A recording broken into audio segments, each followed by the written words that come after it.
ஒவ்வொரு வெள்ளிக்கிழமையும் மற்றும் ஓய்வு நாளிலும் அந்த யூத குரு தன்னுடைய ஜெபக்கூடத்தில் கடவுளை பற்றிய செய்தியை சொல்லிக் கொண்டிருப்பது வழக்கம். நிறைய பேர் அவருடைய அருளுரையை கேட்பார்கள். அதில் ஒரு செல்வந்தர் ஒருவர் எல்லோரைப் போல வந்துவிடுவார், பிறகு நடுவில் எழுந்து போய்விடுவார். ஒவ்வொரு முறையும் இப்படி நடந்து கொண்டிருப்பதை பார்த்து கொண்டு வந்த அந்த யூத குரு ஒரு நாள் அந்த பெரியவரிடத்தில் கேட்டாராம், என்ன ஐயா, நீங்கள் எல்லோரையும் போல இந்த ஓய்வு நாள் வழிபாட்டிற்கு வருகிறீர்கள், ஆனால் நடுவிலேயே போய்விடுகிறீர்களே, ஏதாவது பிரச்சனையா உங்களுக்கு என்று கேட்டிருக்கிறார். அப்போது அவர் சொன்னாராம், என்னுடைய ஒரு ப்ரீஆக்குபேஷன், என்னுடைய கவலை, நான் வைத்திருக்கிற வியாபார தளத்திற்கு யாராவது வாடிக்கையாளர்கள் வந்துவிட்டால் இங்கிருக்கிற போது அந்த வாடிக்கையாளருக்கு என்னால் இந்த வியாபாரம் செய்ய முடியாமல் நட்டம் ஏற்படுமே. ஆகவே வியாபார நோக்கிலும் மேலும் என்னுடைய வீட்டில் எல்லோரும் இங்கு வருகிற போது பாதுகாப்பு கருதி அவ்வப்போது பார்த்து கொண்டு வருவேன். ஆகவே தான் நான் நடுவில் எழுந்து போய்விடுகிறேன் என்று சொன்னாராம். அப்பொழுது அந்த யூத குரு சொன்னாராம், நீங்கள் இப்படி போகிறதுனால் உங்களுக்கு பெரிய இழப்பு ஏற்படுகிறது தெரியுமா உங்களுக்கு என்று கேட்டிருக்கிறார். என்ன இழப்பு? அப்பொழுது யூத குரு சொல்லியிருக்கிறார், கடவுள் உங்களை இது போன்ற வழிபாடுகளில் தேடி வருகிறார்.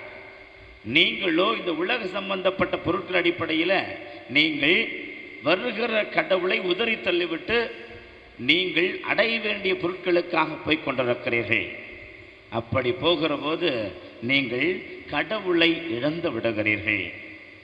இந்த கடவுளை இழப்பதனால் என்ன நட்டம் ஏற்படு தெரிகிறோமா உங்களுக்கு?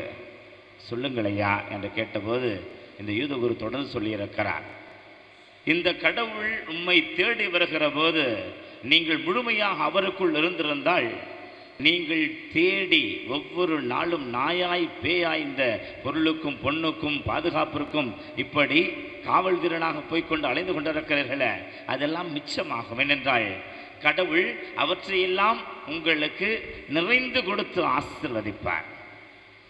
அப்பொழுதுதான் அவர் உணர்ந்து கொண்டாராம், கடவுளுக்கு நாம் முன்னுரிமை கொடுக்க வேண்டும், தேடி வருகிற கடவுளை நாம் சிக்கன பிடித்து கொள்ள வேண்டும் என்று.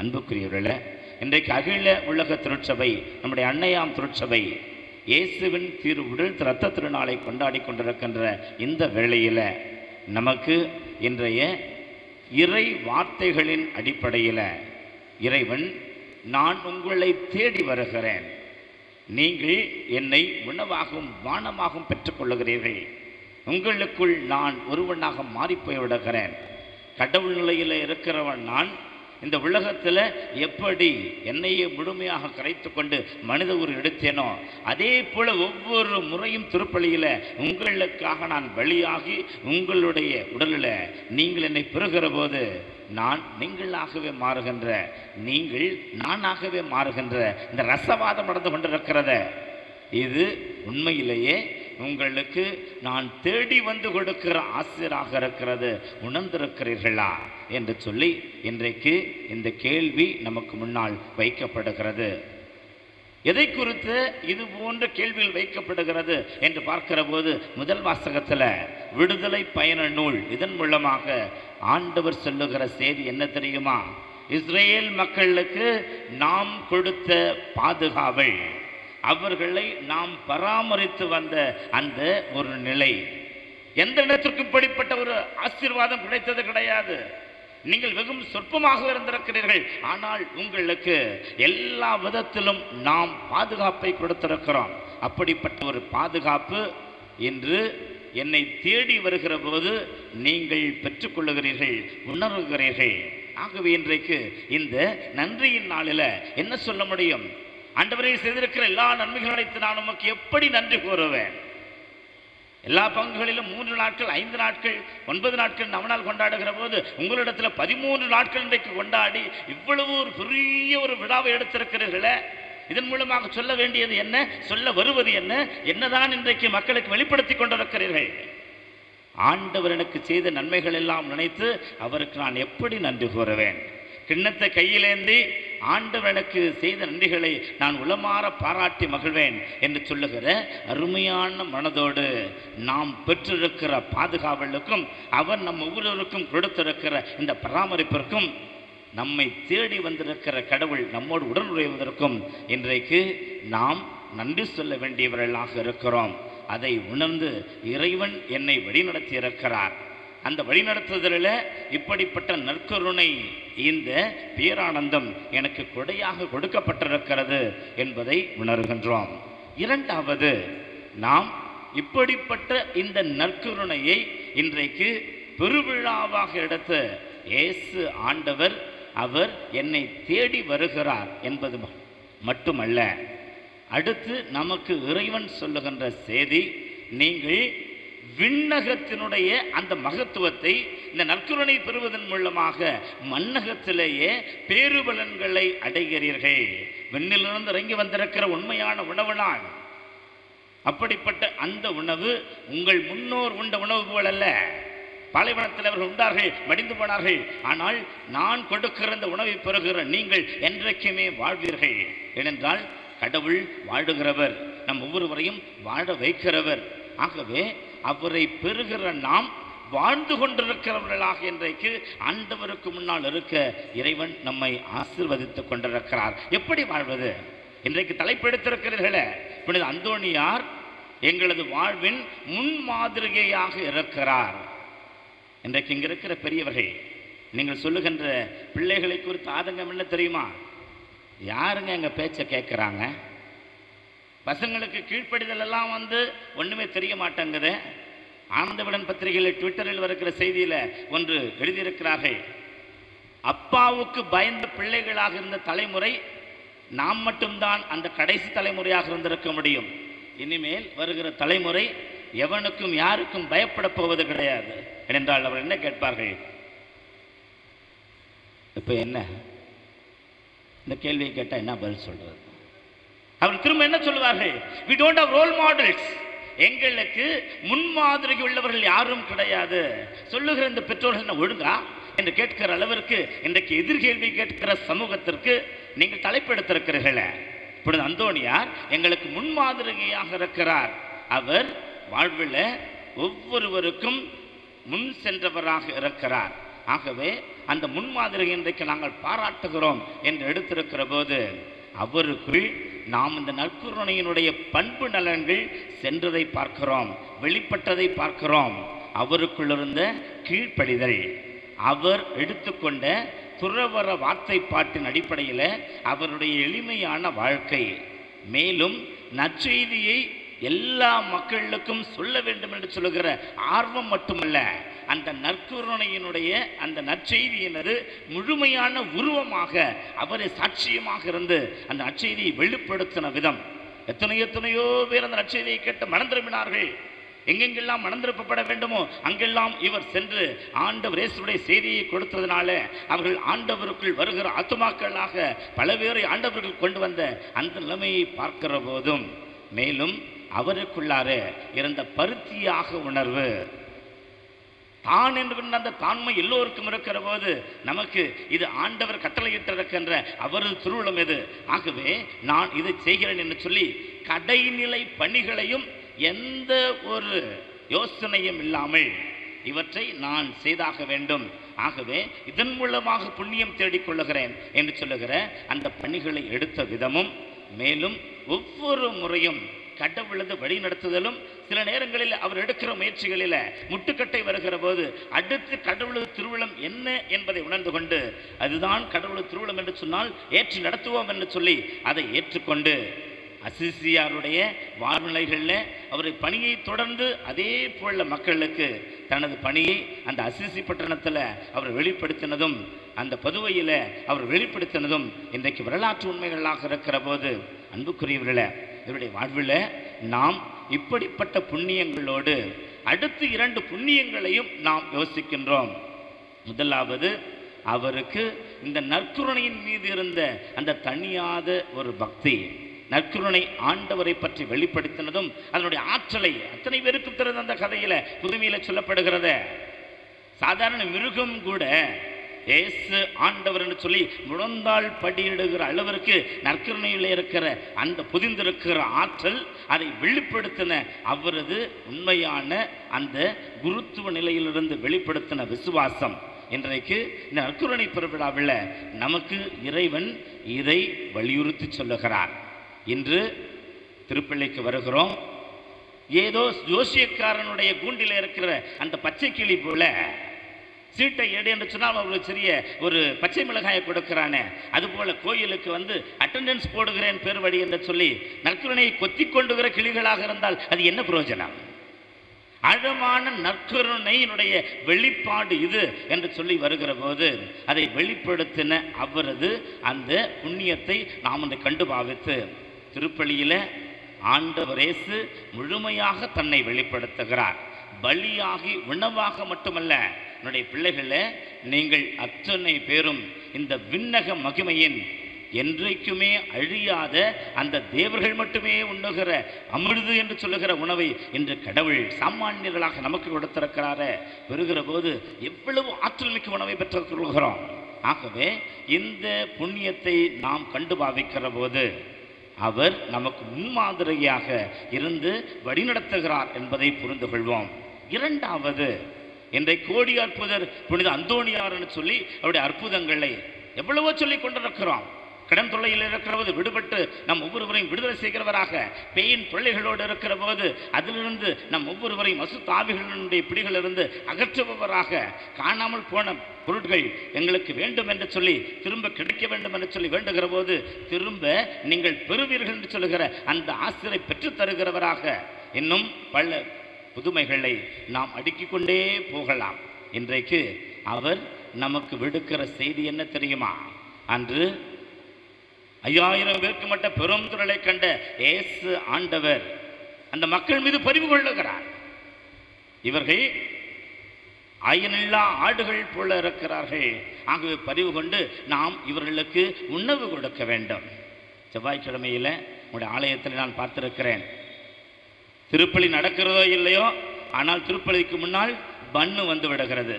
திருப்பலி முடிந்தவுடனே அதை பெற்றுக்கொள்ளுவர்கள் நிறைய பேர் இருக்கிறோம். ஒவ்வொரு அந்தோணியார் கோயிலிலும் இதுதான் நியதி. ஏனென்றால் இந்த பண்ணு கொடுக்கிற கலாச்சாரம் என்ன கலாச்சாரம்? இது என்ன வருகளுக்கெல்லாம் உணவு கொடுப்பது அது கூட கலாச்சாரமா? இல்லை. ஏழையின் மீது புனித அந்தோணியார் வைத்திருந்த தனிப்பட்ட ஒரு பற்றும் அவரது அந்த அந்த கனிவான உள்ளமும், அதற்காகத்தான் அந்தோணியார் ஆலயங்களில் நாம் பண்ணுகள் எடுத்துக்கொண்டு வந்து ரொட்டிகள் எடுத்துக்கொண்டு கொடுப்பதும், அதை எடுத்து நாம் வறியோருக்கும் எல்லோருக்கும் கொடுப்பதும் பழக்கமாக இருக்கிற போது இந்த இயேசு ஆண்டவர் அந்த மக்களுக்கு உணவு கொடுக்க வேண்டும் என்று சொல்லுகிறார். அப்படி சொல்லுகிற போது அங்க இருக்கிற எல்லாருக்கும் ஒரு கேள்வி வரும். இத்தனை பேருக்கு இந்த பால்வழியில எப்படி உணவு கொடுப்பது?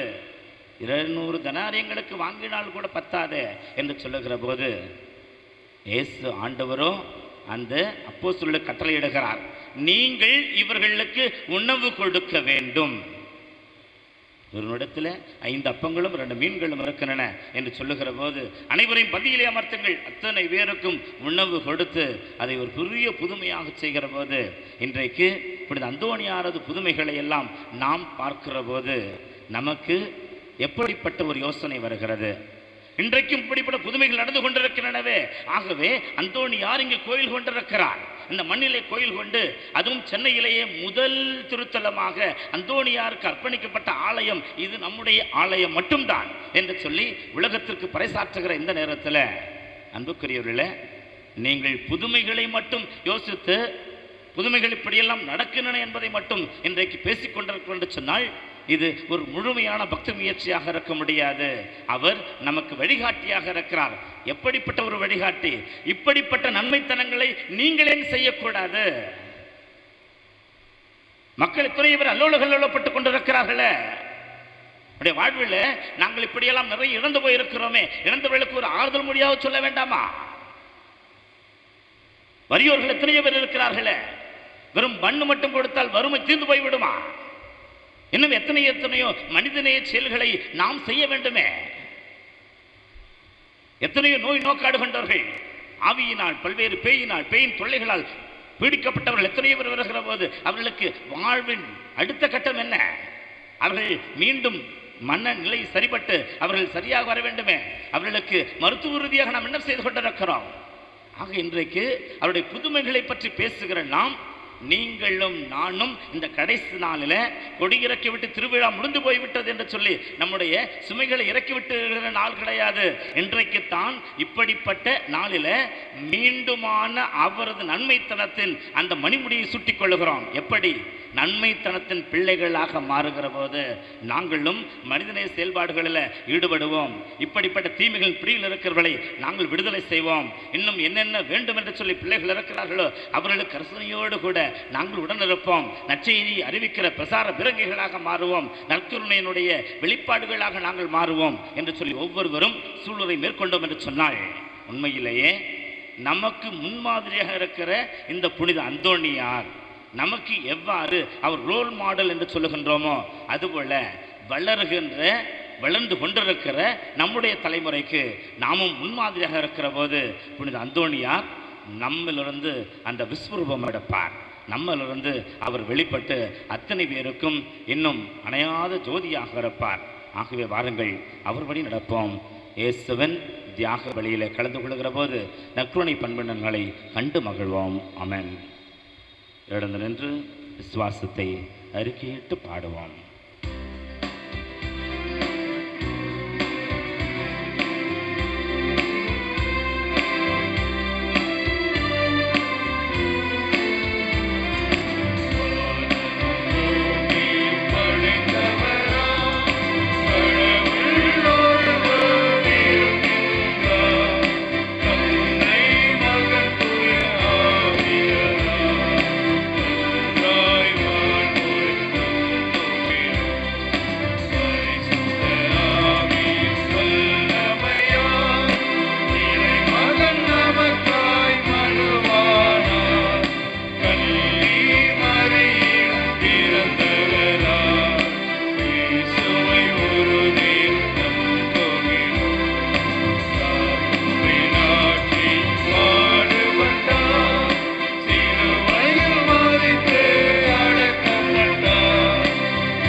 சகோதர சகோதரிகளே, நாம் இப்பொழுது பங்கேற்றிருக்கிற இந்த திருப்பலியில், நன்றியின் பலியாக ஒப்பு கொடுக்கிற இந்த திருப்பலியில் நம்முடைய தேவைகள் எத்தனையோ இருக்கின்றன. அந்த தேவைகளையெல்லாம் இப்பொழுது அறிக்கையிட்டு ஆண்டவரிடத்தில் மன்றாடி ஜெபிப்போம். உங்கள் பதிலுரை. ஆண்டவரே எங்கள் மன்றாட்டை கேட்டருளும். ஆண்டவரே எங்கள் மன்றாட்டை கேட்டருளும்.